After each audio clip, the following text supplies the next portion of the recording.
Hey, everybody, and welcome to this special edition of the Blind Ambition with Jack Kelly. It's your friend Rick from Blind, and today I have the pleasure of introducing Ahluwalia, who spent nearly 10 years at Google as a product manager and acting general manager for some of the largest business units you've likely heard of, including Google Cloud, YouTube, and Google Ads. Before joining Google, he was a consultant at Bain, where he developed a 4-year, $600 million technology roadmap for a regional bank, working directly with the CTO. He's also helped create a strategy for another client to enter the cloud market. He was previously an engineer, he's gone to business school, and he's worked as a senior member of Oracle and Yahoo's technical staff. Thanks for coming on the show, Ash. Thank you so much for having me.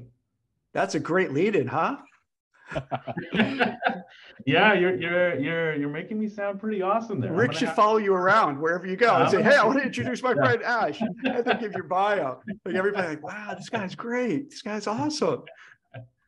So, Ash, I want to know, because I'm new to the tech world. Rick has brought me into this world, and I'm learning as I go.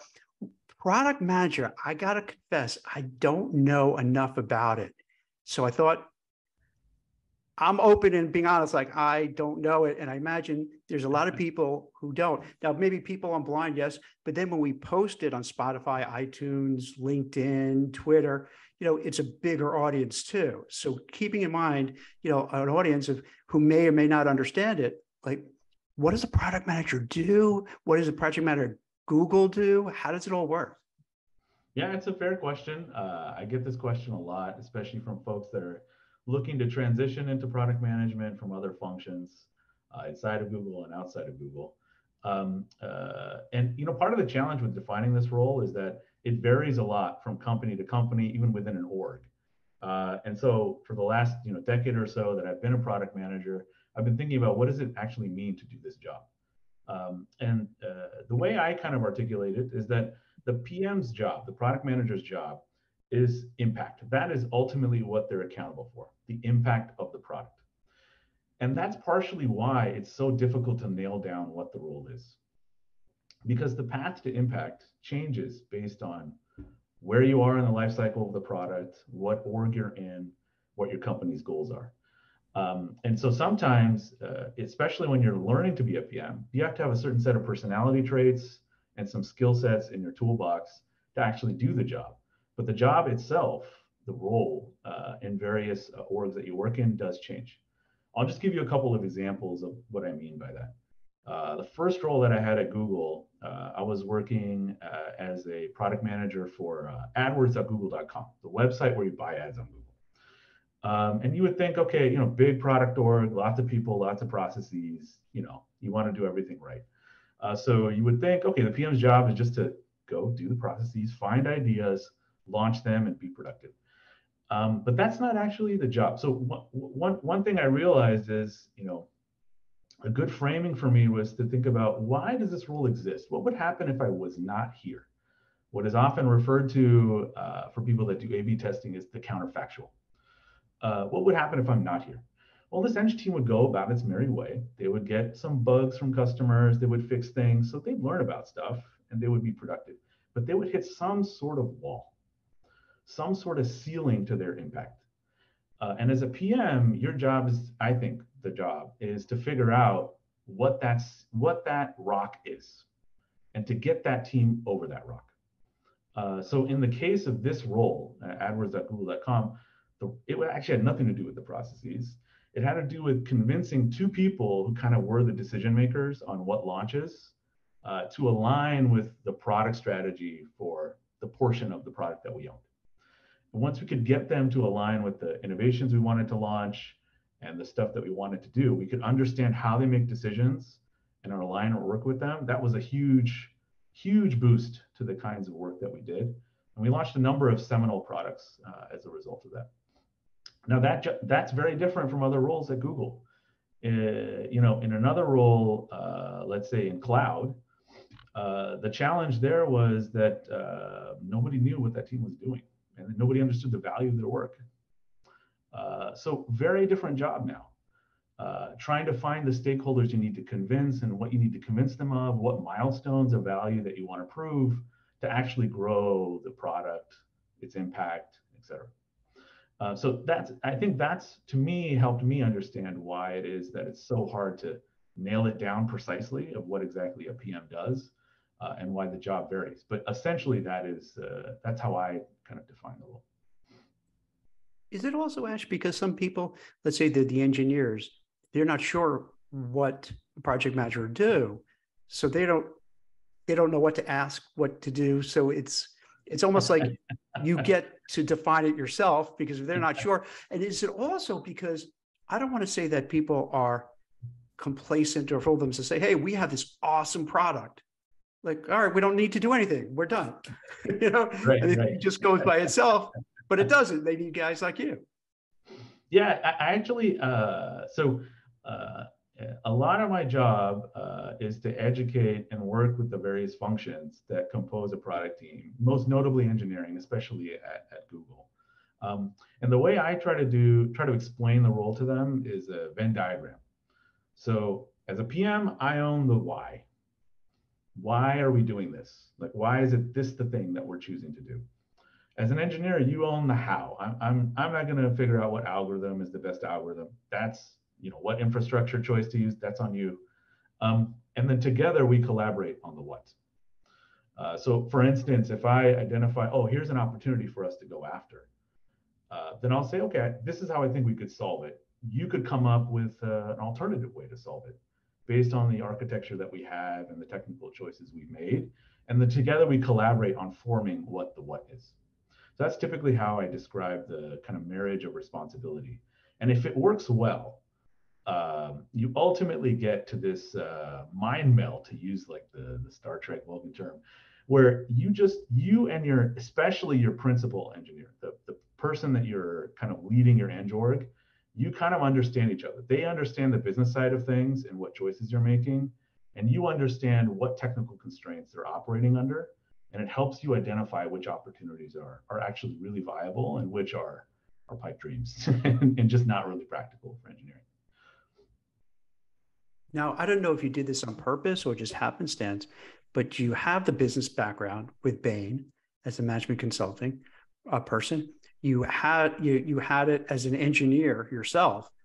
So is that for someone who wants to who's listening to this, and with all the layoffs that are happening, hiring freezes, not sure what to do, looking to see, hey, I could pivot or do something else. Is this something that maybe a person who is an software designer, developer, maybe could kind of move into if they want to do something different, or they lost their job and want to try something new?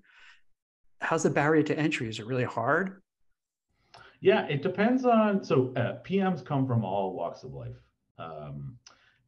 I certainly had a meandering path to the role, but often, there's a few personality traits and tendencies that I think are good litmus tests of whether or not you want to be a PM. One, you care a lot about what customers are doing with your product and its purpose for what they're doing. Even as an engineer, you want to do that. You really strive to understand, like, why is it that someone is using this feature? How are they using it, and what's the best way to design it for them? And then I think I also found that it was energizing for me to have those interactions. For me, a big motivation was the impact of my work. How many users use it? How much do they use it? How frequently do they use it? That sort of thing. And that naturally led me down this path of being more exposed to customers. Even in my junior engineering role when I started at Oracle. So I think that first you got to start with understanding, okay, is this something that you want to do? I think the second piece of it is to actually validate that PM is the right way to do it. Because there's lots of other roles that give you that customer exposure. You could be a sales engineer, for instance. You could be a consultant that advises customers on how to use technology products without actually product managing it. And so there's all sorts of other roles that might fit. What I often try to encourage folks to do is, the best way to understand whether PM is right for you is actually do it. There's really no replacement for firsthand experience.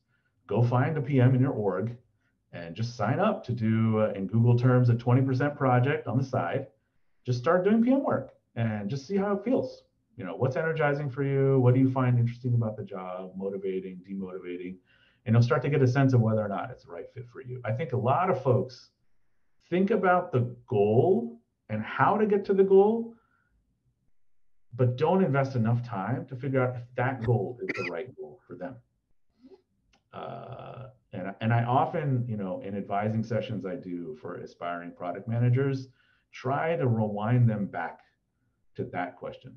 Why is PM the right role for what you want to do? And what have you done to validate that for yourself? But I think, let's say you are convinced of it, then that path, I think gets, once you validated it, there is a path to get there.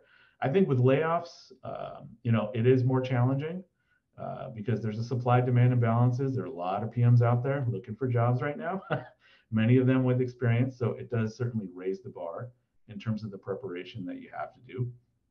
But depending on what function you're coming from, hopefully you have some experience that you can fall back on, some domain expertise that you can use to make yourself a more compelling candidate. But it's even in an up market or a down job market, it's challenging to make functional transitions. So it requires a lot of preparation, regardless of the situation, regardless of the market dynamics. Now, I'm curious, are there like popular career tracks or reasons for why someone becomes a product manager? Do you often see that there's like some pitfalls? Like maybe there's some people that just say, hey, I just want to tell engineers what to do. Like anything kind of like story arc or career arc that you could share there? Sure. Yeah. I mean, there are certainly some common misconceptions about the role, about its status and its allure. That you see the glory. Oh, this is like the CEO of the product, and you kind of want to be associated with the glory of that. But when you get into brass tacks and you ground yourself in actually doing the job, you'll realize that that's really very small, if not existent at all, component of the work.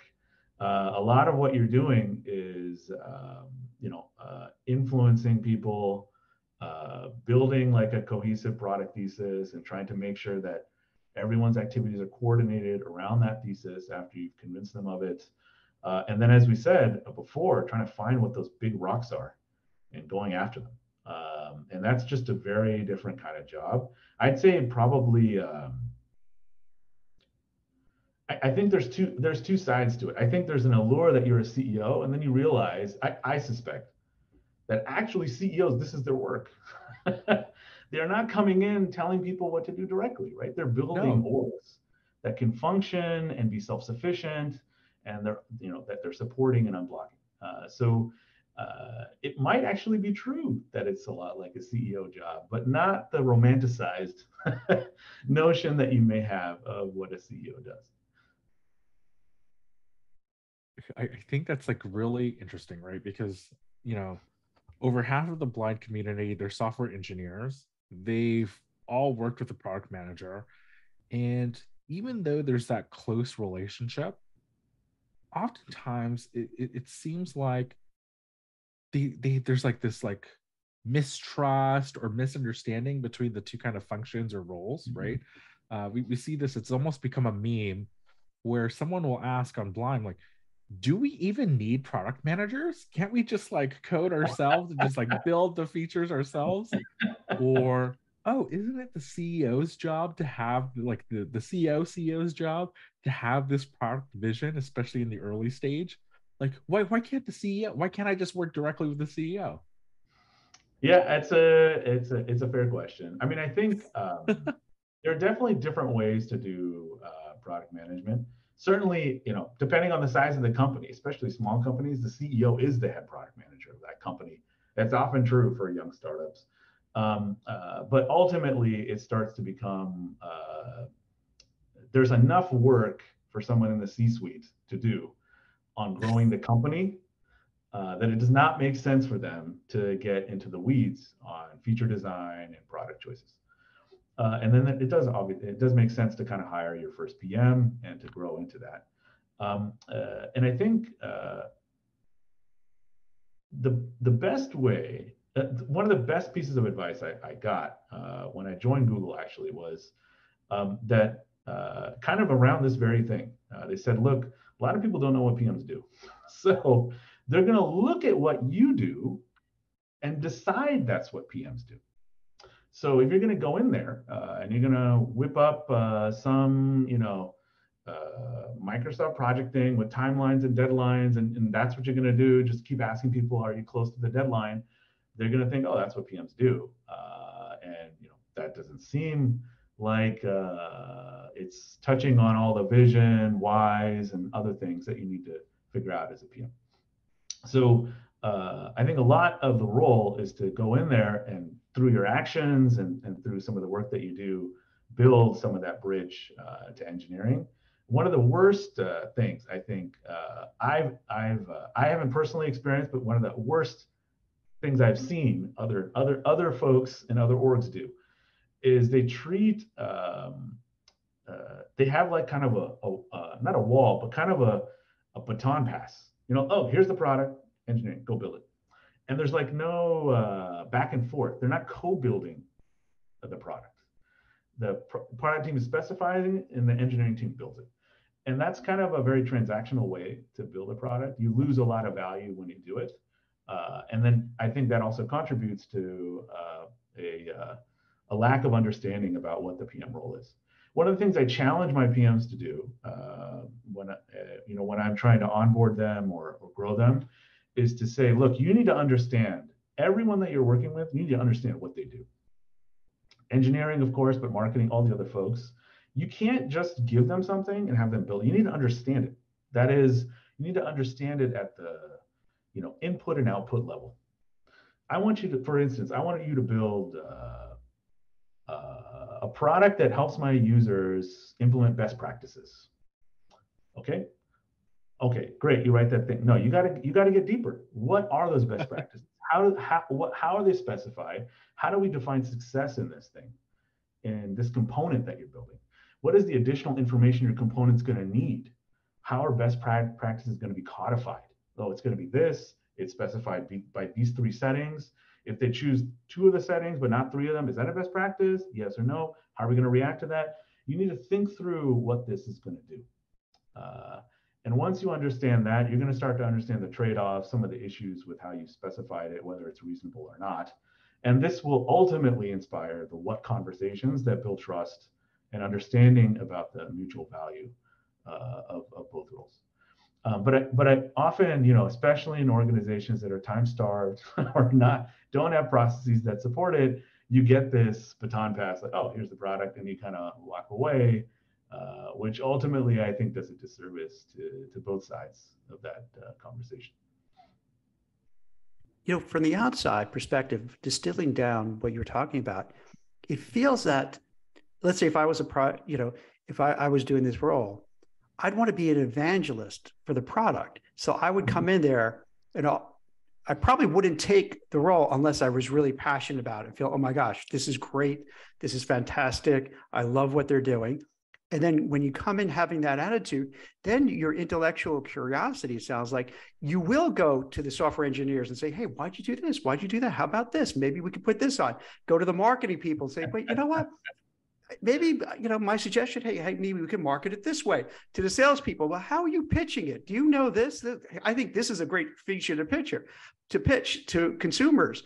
And I'd imagine for that, it would be a really fun role, because when you're talking about, you mentioned about a CEO, it almost is like you're the quarterback, but not only the quarterback, you're the quarterback, but then you're the running back too. And you're playing, you have like several different roles you're doing. The entire offense. I'm sorry? No, just the entire offense. I know, right? Yeah. I mean, I'm not sure if the metaphor, I'm not sure if I'm doing justice to the metaphor, but I think you're actually a lot more like the coach on the sideline calling the plays. Like you're helping, yes. and then there's a concert and orchestration of people that are going off and doing stuff. That sounds like it's still a little bit too command and control to reflect, I think, what PMs truly do. But I think you're ultimately right. I mean, I think one of the main questions that, especially if you're starting in a PM role, is I think a great crystallizing question to ask is, why does this product exist? That is a great why question to begin with.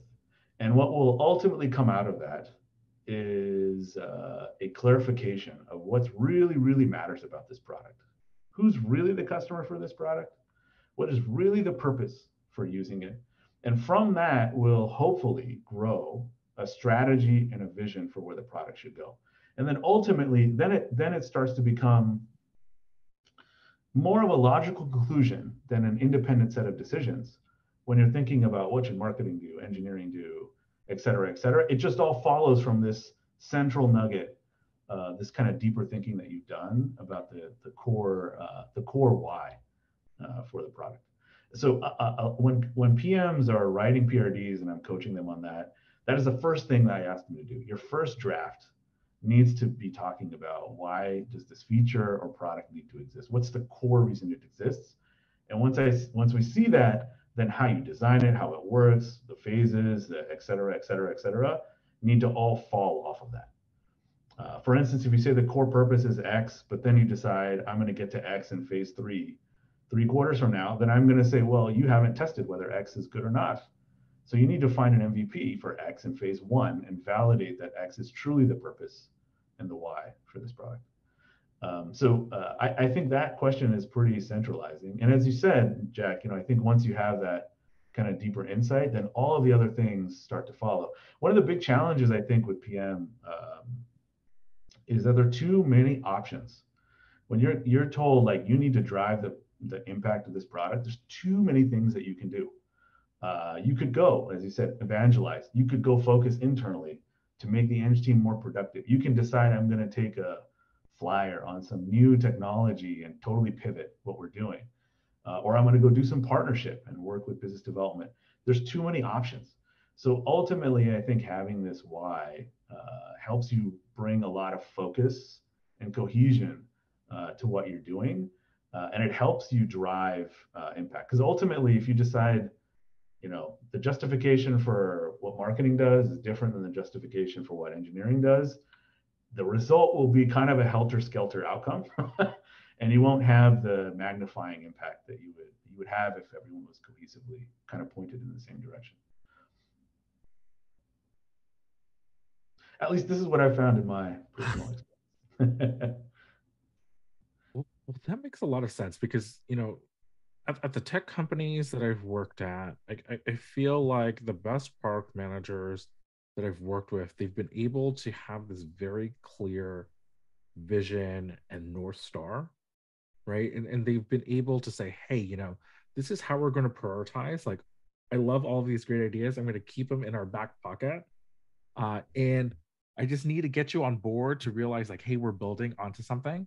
And it's these like levels of steps, right? But they all have this alignment of this is why we're doing it. And oftentimes it's, it's a cliche, especially in Silicon Valley, to say, oh, we're customer obsessed.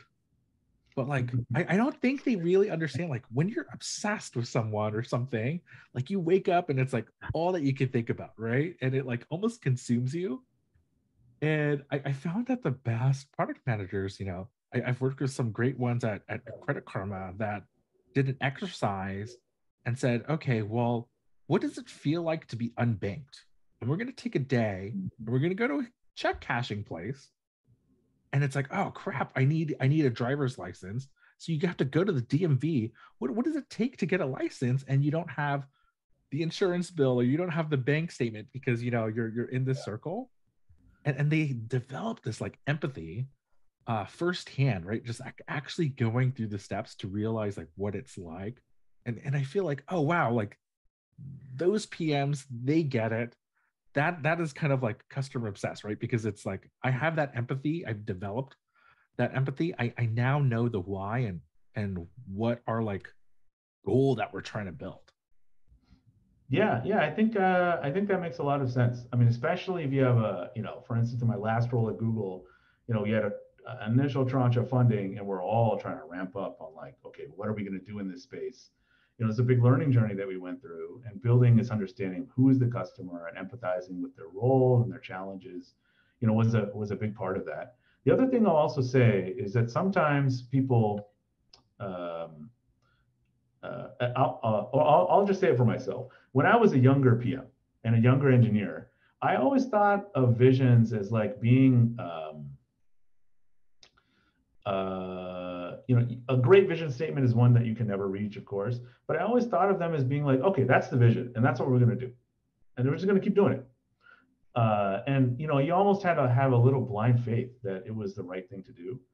And I think I found that it's hard to, that faith is ephemeral, and you need to find you have to find ways to fuel it periodically.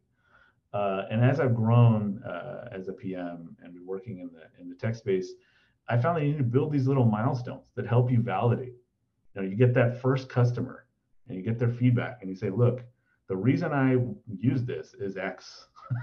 And you get that validation that they say their why is your why.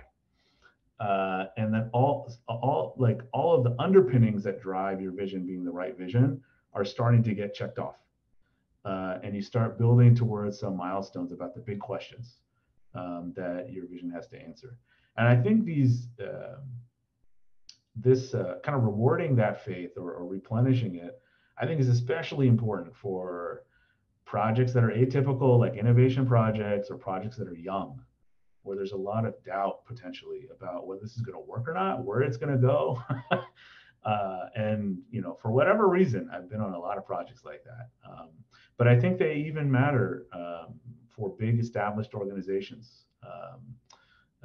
Like when I was working in AdWords at Google.com, huge organization of PM, like 30, 40, 50 PMs, that level of size. Even there, it really mattered to take, if you're going to do something that's just really new and a little bit outside the norm, you needed to build these ways to replenish faith in the vision and what we're doing. And sometimes you're wrong. and it's okay to be wrong. Like, you can say, look, this is our thinking right now. And then as you start to build these things, maybe something doesn't get checked off that you were hoping would. And then you modify it. You say, look, we're actually going after this customer. And it's really this purpose. Like, we've clarified what the problem truly is. And I think that's also fine too. But it's definitely an evolution from when I started, where I thought, oh, a vision is just a thing you do and you're always, that's it. Someone just decides it and you have to believe it. That's it. You just keep working on it. I think over time I realized it's incremental steps, and sometimes the goal might shift a little bit.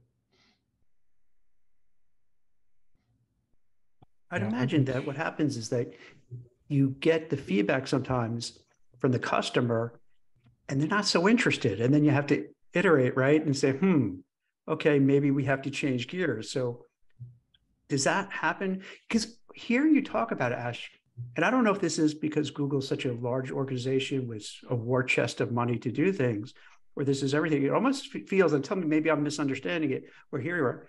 It almost seems like you have this project, this product you kind of launching, but it's almost like you're launching it without really figuring out why you're launching it, who's your customer. It's almost did I miss that? Because does that happen? Like, okay, hey, we could do something really cool, and you get it out there, but no one really vetted it to see, all right, who's our customer, who's our core demographic, who's our customer, or they're like, oh, we'll figure it out later because we just did some really super cool software and everyone's going to love it because we did it.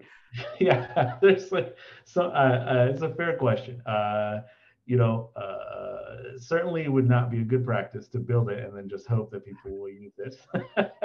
Those typically there are some phases that you have to go through to establish the initial usefulness of your product, what sometimes people refer to as product market fit. And typically, like, there are two big components to it. First, there's like a lot of listening up front. You don't have a product yet at all. You're just listening. What is the problem you have? Why is that an important problem for you to solve? And often people are trying to solve it if it's important enough. So where are the solutions that you've been using falling short? What do you wish they could do? And from that problem identification, you should hopefully be able to identify an opportunity. And then when you actually build it, especially if you build like a MVP, a minimal viable product, the purpose of that minimal viable product is to validate what you learned. So it's not to say, oh, I've solved it, I'm done. You're almost trying to solve it as a way to validate that the problem that you identified in the beginning was in fact the problem. So you build something that addresses that gap that you found, and then you say, is this actually solving your problem? And they say, yeah, maybe it is. It doesn't go far enough because I was expecting it to do this, this, and this, or that is close to the problem, but this is like really the problem. So it's a way to clarify what it is you're doing, and then iterate. And then once you get to a place where people can identify what you're doing is useful, then I think you start to say, okay, I think I have product market fit here. Especially, and there are different ways to test that. The way that that I've typically tested that in roles I've been in is like, would you pay for it? That doesn't always work. Of course, if you're selling products that are sold to businesses, that's a very nice litmus. But in a consumer-facing product, maybe the analogy is, would you use it? Would you use it every day? Is it a toothbrush product? That sort of thing. But essentially, like, there's some test ultimately that you can use to validate that this actually is going to work. And then, of course, you're continuing to validate it as you iterate on the product, launch it, show it to more people, to see if what you learned actually extrapolates to the broader set of people you haven't spoken to yet. Are people at the 5 companies that signed up for your beta actually like the other 500 that you're going to sell to in that market? So I think you're always trying to learn, but progressively kind of going through that process as you get to a final version of your product. And actually, I think one thing I'll just close on is that, especially if you read some books like Lean Startup and other ones, it's actually very useful, or at least I found it very useful, to think of the early phase of a product team. The entire goal is learning.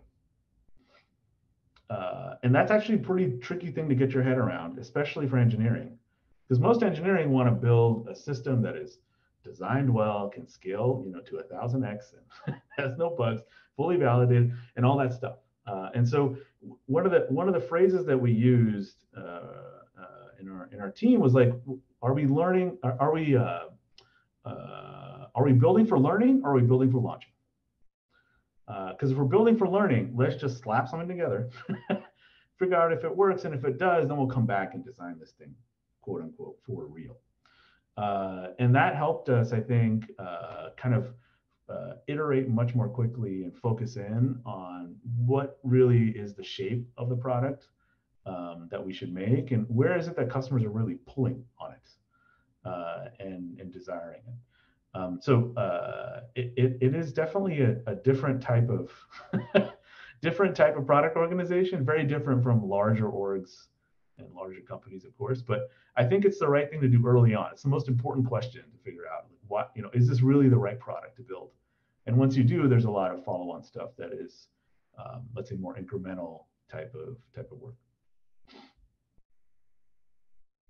Now, if you're in, let's say, the middle of your career, and you feel like you've kind of like hit this plateau, like maybe you're at a huge FANG company, you're working on an established company, like established product, or in a big business group that like is pretty successful, and you just feel like, oh, I'm just making incremental change, right? Like, what attracted me into product management was delivering impact, and to go from like 1 billion users to like 1.01 billion, I'm not necessarily seeing that impact anymore, right? that scale has maybe already been achieved. Like, what's your advice there in terms of what that next career move might be? That's a fair question. I mean, I think this is a very personal question I've found, at least in the career advising I've done. And I think it starts with first understanding yourself. What are the energizing types of things? Like, if you reflect on your past roles and your past projects, what things were energizing for you and what were not, and why? You might find, for instance, that you just need to work on a problem that you relate to. The level doesn't matter as much. Or maybe you just want to work on a technology that you're excited about, and you want to do something that's cutting edge. And sometimes, as we've talked about earlier in this conversation, you are looking at other roles and saying, hey, I'm really not motivated by writing the code. I want to do do something else. But I think all of these journeys start with understanding like what is important to you. But once you establish that, I mean, there are many different paths that you can take. I've seen engineers go into sales engineering or consulting type roles where they're still connected to technology, but advising people on it or how to use it better. Especially if they're kind of interested in, having like personal impact stories. Like I got customer X to do this 30% better, or I enabled a whole new capability at company X. I've also seen some engineers learn a lot more about managing teams and get excited about people and growing people. I've also seen some engineers go into product management, especially if they're motivated by this why question, especially if they're very excited about the what, where you're collaborating with your PM. What should we build and how should we, and isn't this really the problem? Like, shouldn't we reformulate it this way? There are some engineers who that's like kind of just how their mind is wired and then they're really motivated by that. And so for them, PM might be an interesting next step. But what I think often is underestimated by people is that how much agency they have in trying things out where they are. As we said in the example before, you want to do PM, go to a 20% project on PM right now in your role. There's so much opportunity for learning and things that you can do now. If you want to learn about doing sales engineering, go sit in on a project. Do some informational interviews with some sales engineers. Try to figure out what their job is. These are all things that you can do while sitting in your role without taking too much incremental risk. I think a lot of folks that I've advised often underestimate how much they can do before, without making a huge grand career move or recruiting entirely into a different company, which is a much bigger hill to climb. And still starting to validate, okay, what is it that really I want to do and motivated by doing? So I think that's the advice I would give. I wish I could be more concrete, but I think honestly, the story is very different for each person. And I'd say, at least even for myself, it took me a few roles to figure out what exactly I'm motivated by and what kinds of work I'm really not that interested in doing. Would you be comfortable kind of like walking us through your career story? Like how did you decide, like you're an operator, you're a technologist, you're an engineer, and then you transitioned into like, hey, I'm actually going to take a break and go to business school. And then after that, consulting and becoming a PM. Yeah, I can talk about that. It's definitely was not an expected career path for me. I'll start with that. I never expected to go to business school, never expected to be a PM. My intent when I graduated, from software engineering was to be a hardcore engineer. Just the hardest problems, the biggest compute, and at the time I started at Oracle, which we're now many technology generations removed. But before cloud, before NoSQL databases, Oracle was where a critical, big iron, high skill infrastructure was at. So I joined Oracle and I worked in the kernel. So, as we used to call it, it was the ringmaster of the SQL circus. Any SQL query went through us, and we, coordinated a bunch of activity. It was just a very central place to be, and it was. It satisfied my itch to work on just basically the hardest technology problem I could find to become a good engineer. But by happenstance, honestly, I was assigned this role,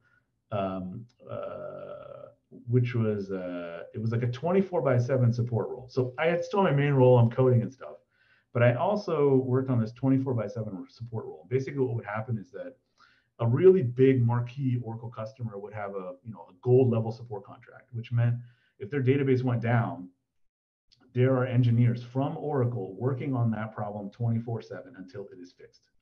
And my job was whenever, because we're in the central layer, is to go do all these baton handoffs in 3 different time zones to go work on these problems.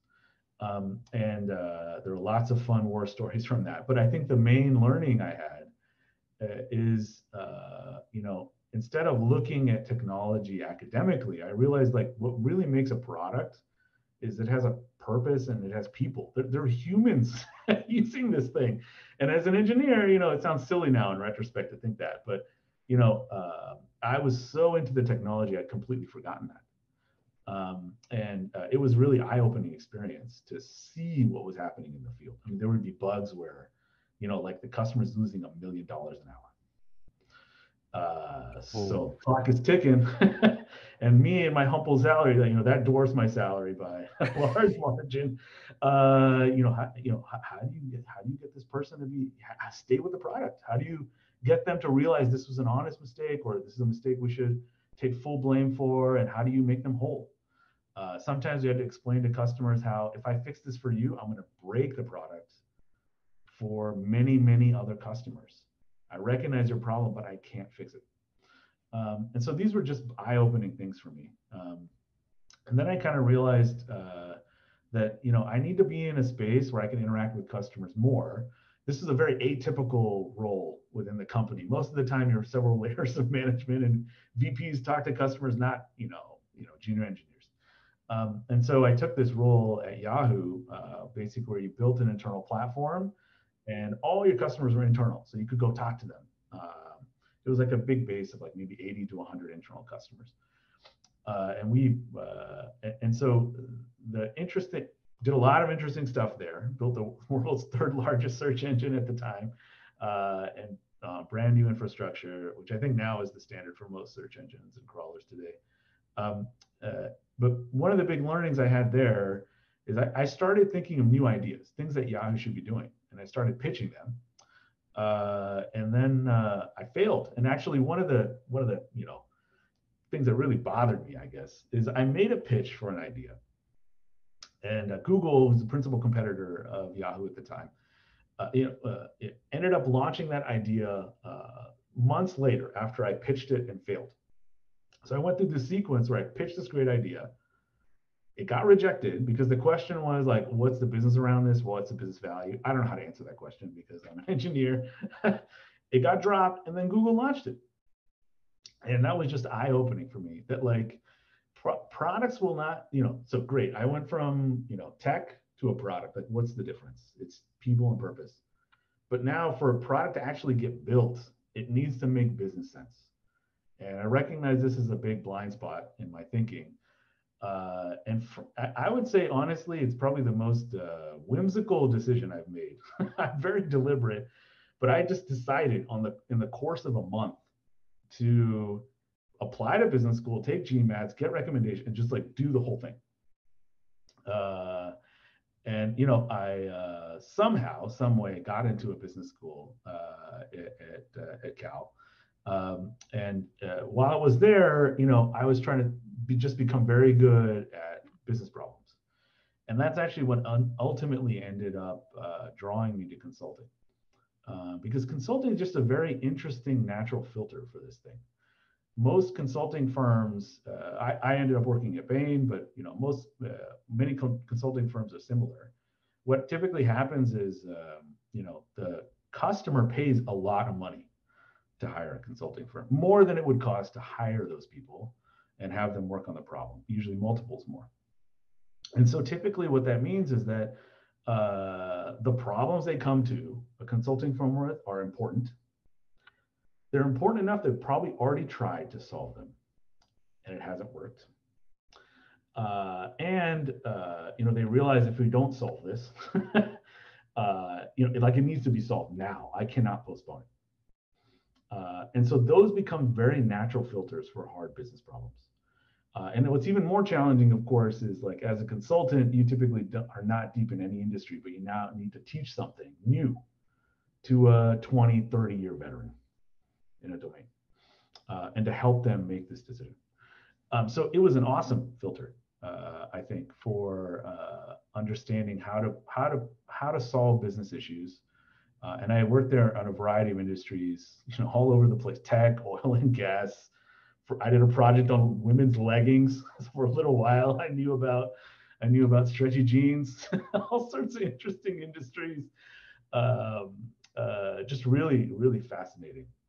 And of course, learning from so many bright people um, that were at Bain and getting great feedback also. So it's just a great experience for me. And then I did something I think was a little bit atypical. I kept searching for impact. So at Bain, I would do this thing where after a project was done, let's say like 3 to 6 months later, I would call the client and I would talk to them about like, oh, how's it going? We recommended this. What happened? How can I help you? And what I realized is that there's a lot more to landing impact than deciding what to do. Often a lot of ideas don't get implemented for some reason. Somebody leaves the org, they can't do it, they run out of funding. They implement the idea and it turns out like once you actually get on the ground and do it, they learned something else and they had to go in a different direction. All sorts of issues came up. And so the phrase I kind of told myself at the time is, if I stay as like an advisor, there's going to be a level of impact that I'll never get to. And the only way I'll get to it and really internalize what drives outcomes is if I carry the trophies of victory and bear the scars of defeat. It needs to be my name on the outcome. And that's ultimately what led me to being a product manager, because there's like really the buck stops with you. And so that's good because if you want to learn what it takes to actually crack this thing and build something that is viable, you need to be in that role. So you need to have thought of the decision, but you need to actually follow through with implementation, see if it works, change gears, whatever you need to do to actually take it to a conclusion. And I think ultimately, at the time, it was, I didn't really understand what, I had learned a lot about product management. I'd worked with a bunch of product managers and I'd done info interviews. And my thesis was that product management is not it's very different than other disciplines. It's a lot of soft skills and it's not an exact science. And so my thesis was, if I'm going to get good at this craft of PMing, I need to be in a place that puts me in a lot of different product management situations. So I know how to adapt to them. And that's ultimately what took me to Google, because it had early stage products, late stage products, products for consumers, product for businesses. And what I really liked about the company is they thought of the PM role as a generalist role, which meant that if you worked as a senior PM in Maps, you can be drop shipped into Google Cloud, and you should be functioning as a senior PM in Google Cloud, which it seems kind of silly to think of it that way, but there are a lot, if you go out and look at PM job descriptions out there, often a lot of them do not allow that kind of switching. They say, look, if you want to be a PM in CRM systems, you need to have worked in CRM for 5 years. Right. And so you have that flexibility and that movement. And so that's kind of what motivated my, joining Google. And then, even though I've been at that company for 10 years, which you would think, oh, okay, that's a long time, probably got a little stale. I've had 4 different roles at that company in all sorts of different domains and different product situations. Late stage products, I've had to kill $1 billion products. I've also had to start with nothing, like teams of 5 engineers or an initial tranche, as in my last role, and try to build up from something and get to scale. And I've also been in between, like a middle product, just kind of, meandering its way, and you need to figure out a way to like get recharge growth and get it going. So, I've been very thankful for having that experience. And now I'm kind of realizing that, as I've kind of grown in working on product and, trying to grow my impact, now what I'm kind of focusing on is what are the multipliers? So, you made decisions, you landed stuff. What are these multipliers? How do you build orgs that build great products? How do you build technology platforms that spawn great products? How do you build these like big multipliers so that you can magnify your impact even further? And what are the skills that you need to do that? I don't know if that answers your question, Rick, but that's kind of the journey I've been on. And so now I'm trying to look for, PM leadership roles where I can kind of engage on that topic. And it seems like just kind of a natural next step. And I think running throughout has been this kind of drive to impact, like be very impactful and purposeful with what I'm working on. But what I realized along the way is like what it really takes to land that impact, beyond just building the best tech widget and using the best technology algorithm. There's so much more to it that I've learned on this journey so far. Speaking of looking forward, what gets you excited? Is it AI? Is it anything that you say, oh my gosh, this would be a great thing for me to do next? Yeah, I think I'm exploring a few different spaces. I think more generically, I will say there's a lot of tech. I feel like we're at an interesting time where there's a lot of tech. I'll just take AI as an example because I've worked on a lot of AI and machine learning products before, where there's a lot of there's this big gap, like where there's a lot of underlying technology that's really interesting and engaging. Like if you take Chat GPT, for example. And then there's like this big gap to what actually will be implemented into a business that's using that product or with a customer. And often, I found this especially in Google Cloud, you can get a C-suite meeting about using AI to transform your company. And you're going to get that meeting and you'll have all sorts of interesting ideas. But ultimately, a lot of those customers are early in their journey, right? Because there's such a big gap. There's nothing in between. So what happens is they'll say, I'm really excited about this, but like, now what? Like, I don't know what to do. You tell me. You tell me how I should use AI in my company. I don't know. I don't even know what product to look at. And so what's happened is this to me feels like an ideal place to build a PM org because you have awesome technology. You have all these businesses that need help.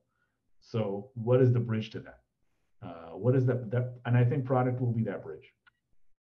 So I'm kind of looking at opportunities like that with some interesting technologies. I am interested in large language models and all sorts of interesting developments in AI and ML. But there's other areas too that I think have all sorts of interesting innovations. And that's ultimately what I'm trying to look for, like a team that is ambitious, looking for a transformational opportunity. And I'm just playing around with some different technologies, reacquainting myself with what's happened down here. How is that, by the way, getting back to it after a while? Has it got like getting back on a bike or no? It's fun. I think this is actually something I learned when I was at Cloud. And even earlier, like I've always been close to the quote unquote metal, so to say. I've written mobile apps. I've like worked with products, implemented them, deployed them. Especially, I found it's like a very useful way to learn stuff. And it's the mindset I take towards it is it kind of soothes my inner engineer. that same kind of Ash from the past. I won't say how long ago because it'll date me, but that young engineer that was just starting out, I think I still have that person in me. I'm a builder at heart. Right. I still have that. I grew up in the boom days where technology was its infancy. People were familiar with dial-up sounds and they had blinking under construction things on their pages. It was a time where there's so much possibility and optimism around technology. And what I really like about some of these, re-engagements is it lets me go back to that. It lets me think about possibility. So I find that really renewing. And of course, I love the technology part of it too. but to me, emotionally, I think that's the nicest part of it for me. And Ash, I wish we could go on for longer. Your just energy is so infectious because it's very clear to me that the one kind of recurring theme, if you'll allow me to kind of paraphrase your entire life story even, is is this like passion into the well, why are we doing something? And like, how can we make things better, right? And how can we like build and like keep iterating and getting to that one place? It almost seems like your job isn't done yet, and I'm quite excited to see what's next for you. Me too. Thanks for saying that. Yeah, there's it's nice to. I will certainly say my if we're to leave a parting thought on this Please. topic, I think my mentality on career management has changed. I when I started, I always thought that careers go in a straight line. You have a goal. I'm going to be VP of engineering, and I'm just going to boop, boop, boop, boop, boop, ladder climb, and I'm going to get there. And, I found that it's not that linear. And if I reflect on it, it actually makes sense. Like really as an undergrad in college, you're going to decide what you're going to do over the course of a 30-year career. You really understand yourself that much, and you're not going to change it all during those 30 years in terms of what you want.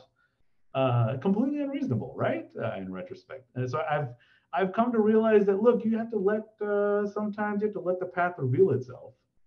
And give yourself a chance to think about what you want to do and whether it's changed. And this is a process, it's not a project, it's not a thing that is done and you decide what you're going to do. It is a process that you go through over time that keeps kind of evolving. So for folks out there that are kind of thinking about what to do, take this as an opportunity. It's kind of a little bit of a you often don't get the privilege of having these wake-up calls, these moments to reflect on what it is that you want, and that's a gift to have that, especially over the course of a long career. Awesome. Thanks for that wisdom, Ash. Excellent. Well, thank you so much, Ash. That was great. That was fantastic. All right. Thanks so much for having me, guys. I really appreciate the conversation.